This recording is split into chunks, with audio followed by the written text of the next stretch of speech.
2017 سے لے کر 2018 تک ہماری گورنمنٹ تھی، لیکن وہ نہ ہونے کے برابر تھی، کیونکہ جب ایک گورنمنٹ کو آپ بالکل اکھاڑ دیتے ہیں اس کے پاؤں، تو پھر وہ گورنمنٹ نہیں رہتی. تو 2017 تک جو گورنمنٹ تھی ایک بہترین گورنمنٹ چل رہی تھی، ایک ہنستا بستا پاکستان تھا.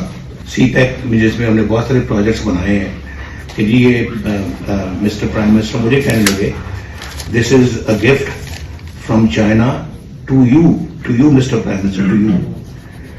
تو انہوں نے یہ کہا جیسے کہ آپ جانتے ہیں کہ ایک دفعہ مجھے پریزیڈنٹ کلنٹن نے جو امریکہ کے پریزیڈنٹ تھے 1998 میں مجھے کہنے لگے آپ دھماکے نہ کریں، وی ول گیو یو $5 بلین. انہوں نے کہا کہ ہم پیکج بنا رہے ہیں، $5 بلین ہم آپ کو کیش دیں گے، اس میں اور بھی بڑی چیزیں شامل تھیں. تو ہم نے جو ہے نا وہ دھماکوں کو ترجیح دی، ہم نے $5 بلین کو ترجیح نہیں دی، اور ہم نے کہا کہ نہیں، ہم اپنے پاؤں پہ کھڑا ہوں گے. اور آج میں آپ کو ایک بات بتا دوں، جو دفاعی میدان میں جو ہماری خدمت ہے، اسی وجہ سے آپ کا کوئی دشمن جو ہے وہ آپ کی طرف میری آنکھ سے نہیں دیکھ سکتا.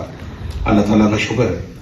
تو اگر ہم نے کیا ہوتا تو آپ جانتے ہیں، آپ یہ پورا ملک جو ہے وہ پہلے 3 جنگیں لڑ چکا ہے. تو اللہ نہ کرے کہ جو ہے وہ کبھی کوئی جنگ جیسے حالات کو دوبارہ پائے. لیکن پاکستان، اور پھر آپ مجھے بھی بتائیں نا جی، وہ آپ جانتے ہیں کہ جو کس ٹون میں ہمارے ساتھ بات کی جاتی تھی اس وقت دھماکوں سے پہلے، اور پھر دھماکوں کے بعد کیا کس ٹون میں ہم سے بات کی. اور پھر ہندوستان کے وزیر اعظم واجپئی پاکستان آئے اور آ کے لاہور اکارڈ پہ دستخط کیے، اور اس میں کہا جی ہم کشمیر کا مسئلہ بھی ہم بات چیت کے ذریعے سے حل کریں گے. پھر اس کے بعد پھر ہم دوبارہ آئے تو پھر مودی صاحب ہمارے پاس لاہور میں گھر ہمارے تشریف لائے. تو ہمارے دور میں فورن ریلیشنز کے فرنٹ پر بھی ماشاءاللہ بڑی کامیابیاں ہیں. ابھی میں نے آپ سے اکنامک فرنٹ کی بات کی ہے، ڈیفنس فرنٹ کی بات کی، فورن ریلیشنز کی بات بھی میں کر رہا ہوں. فورن پالیسی بھی ماشاءاللہ اللہ کے فضل و کرم سے ہماری بڑی کامیاب رہی. مجھے بتائیں کہ کسی اور کے زمانے میں یا پاکستان میں آج تک کبھی کوئی انڈین پرائم منسٹر کبھی آئے ہیں پاکستان کی وزٹ کے اوپر؟ ہمارے زمانے میں 2 دفعہ آئے. اور یہ سب باتیں سوچنے والی ہیں. قوم کو سوچنا چاہیے ان سب چیزوں پر. ایک ایسا بندہ ہمیں تو فارغ کر دیا، ایک ایسا بندہ لا کے بٹھا دیا جس نے قوم کا بٹھا بٹھا دیا، انڈسٹری کا بٹھا بٹھا دیا، اکانومی کا بٹھا بٹھا دیا، فورن ریلیشنز کا بٹھا بٹھا دیا، ہمارے اقتصادیات کا بٹھا بٹھا دیا، معاشرت کا بٹھا بٹھا دیا، معاشی حالات کا بٹھا بٹھا دیا، ہمارے جو ہے وہ کلچر کا بٹھا بٹھا دیا. یہ سوچنے والی باتیں. لایا گیا تھا، وہ خود نہیں آ سکا، وہ اس کو لایا گیا تھا. خود وہ ہم سے الیکشن جیتنے کی اللہ کے فضل و کرم سے سخت نہیں رکھتا تھا، لیکن ہمیں گرایا گیا، اس کو لایا گیا، اور اس نے آ کے ملک کا کیا حشر کیا آپ نے دیکھا ہے. پاکستان کے اندر مجھے بتائیں کہ آج بھی پاکستان اسی کے نتائج بھگت رہا ہے.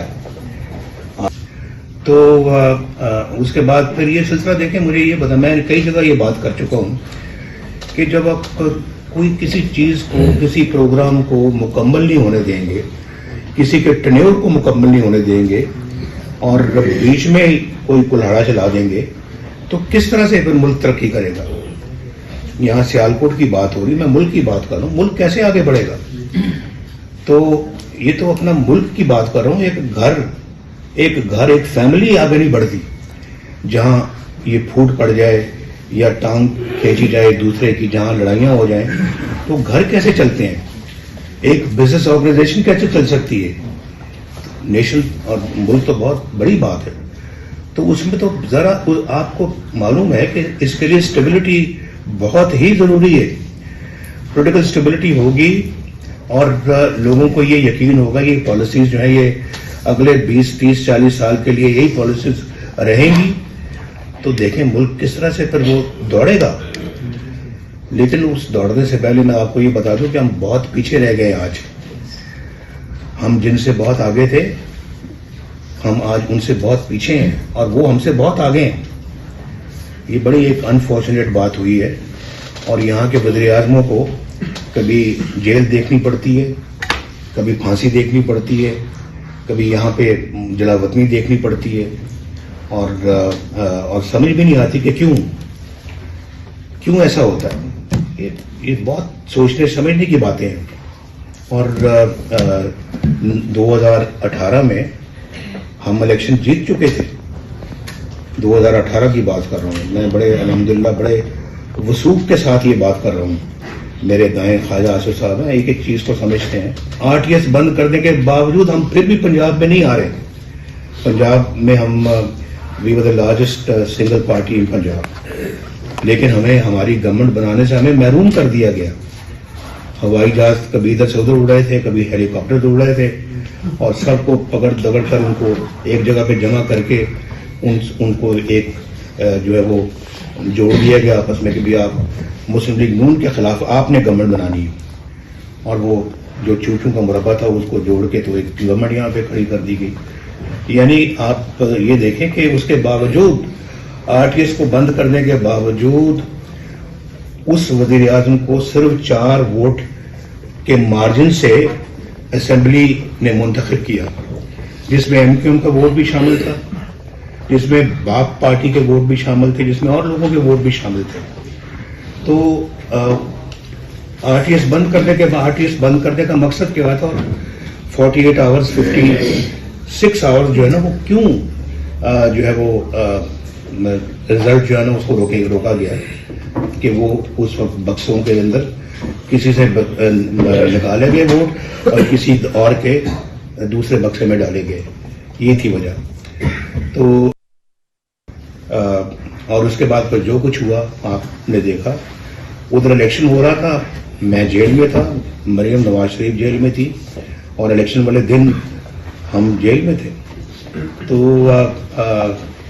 یہ سب باتیں ریکارڈ کی باتیں ہیں جو میں آپ کو بتا رہا ہوں.